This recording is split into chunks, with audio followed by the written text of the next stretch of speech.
Ahmedabad plane crash દુર્ઘટનામાં બીજે મેડિકલનો એક વિદ્યાર્થી બચી ગયો। બીજે મેડિકલ કોલેજમાં અભ્યાસ કરતા વિદ્યાર્થી બ્રિજેશ કે જેમનો આબાદ બચાવ થયો છે। બીજે મેડિકલ કોલેજમાં પ્રથમ વર્ષમાં અભ્યાસ કરે છે। જ્યારે ઘટના બની ત્યારે બ્રિજેશ મેસમાં જમવા ગયો હતો। પહેલા મને એવું લાગ્યું કે બિલ્ડિંગ પડે છે। બ્રિજેશનું આ નિવેદન છે।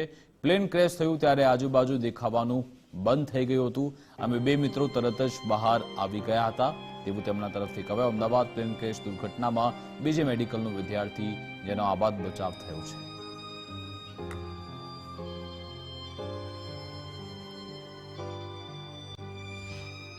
ગઈકાલે અમદાવાદમાં પ્લેન ક્રેશની ઘટના બની જેમાં 265 લોકો જેટલાના જે મોત થયા છે, કરુણ મોત થયા છે। ત્યારે પાલનપુરનો પણ જે દ્વિજેશ મોર કરીને જે યુવક હતો ત્યાં MBBS કરતો હતો અને તેને સમગ્ર આ ઘટના જે નજર સમક્ષ જોઈ છે તેમનો પણ ત્યાં જીવ બચ્યો છે। ત્યારે તે અત્યારે પાલનપુરના તેમના ઘરે આવ્યા છે। ત્યારે ગુજરાત ફર્સ્ટની ટીમ પણ તેમની સાથે વાતચીત કરવા માટે તેમના ઘરે પહોંચી છે। ત્યારે આપણે એમના પાસેથી સમગ્ર ઘટના જાણીશું કે સમગ્ર ઘટના કેવી રીતે બની હતી ને તેમની સમગ્ર ઘટના જે નિહાળી છે ત્યાંનો જે સમય હતો એ સમય વિશે તેઓ શું કહેવા માંગી રહ્યા છે। દ્વિજેશભાઈ, જ્યારે જે ઘટના બની ગઈકાલે ત્યારે ત્યાં હાજર હતા, એ વખતે આપ શું કરતા હતા અને કઈ રીતે સમગ્ર ઘટના આપણે નિહાળી છે?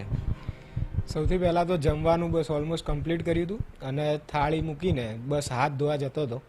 ત્યાં અડધે ચાલ્યા હશું અને અચાનક જ એવો મિસાઇલ જેવો અવાજ આવ્યો થોડો। અને પહેલાં શરૂઆતમાં તો એવું જ લાગ્યું એમ એકદમ અવાજ આવ્યો અને પછી બિલ્ડિંગ થોડી ધ્રુજવા માંડી એટલે એવું લાગ્યું કે ભૂકંપ જેવું હશે। પણ પછી ભૂકંપ મતલબ જમીન તો નથી હલતી એટલી બધી, પણ બિલ્ડિંગ વધારે હલતી હતી। તો પછી અને બ્લાસ્ટ જેવો અવાજ તરત જ આવ્યો પછી તો એવું લાગ્યું કે એર સ્ટ્રાઇક બી હોઈ શકે રિસેન્ટ વોરના સિચ્યુએશનના લીધે। અને પછી 2 મિનિટ અમે ત્યાં ઊભા રહ્યા કારણ કે બધું દરવાજો જે મેઇન ગેટ હતો એ પડવા લાગ્યો હતો, એની દિવાલને બધું।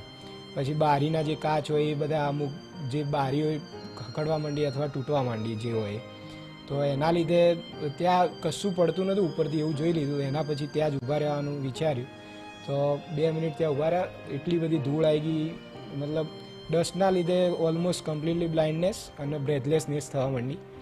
અને પછી 2 મિનિટ પછી ત્યાંથી એમ લાગ્યું કે હવે પડી નહીં રહ્યું કંઈ, તો પછી ત્યાંથી નીકળ્યા અને બહાર જેવા નીકળવા ગયા તો પગથી જ્યારે દિવાલના અમુક જે દિવાલ તૂટેલી અથડાઈ ત્યારે ખબર જ પડી કે આટલું બધું નુકસાન થઈ ગયું છે। પછી બહાર નીકળ્યા ત્યારે તો દેખાવાનું ચાલુ જ થયું હતું।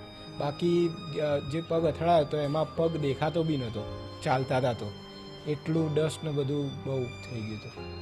જ્યારે આ ઘટના બની એના પછી તમે જ્યારે બહાર નીકળ્યા ત્યારે બહારનો માહોલ જોયો હશે, જે કદાચ કહી શકાય કે જે મોતની જે કિકારીઓ સંભાળી છે એ વખતનો માહોલ કેવો હતો?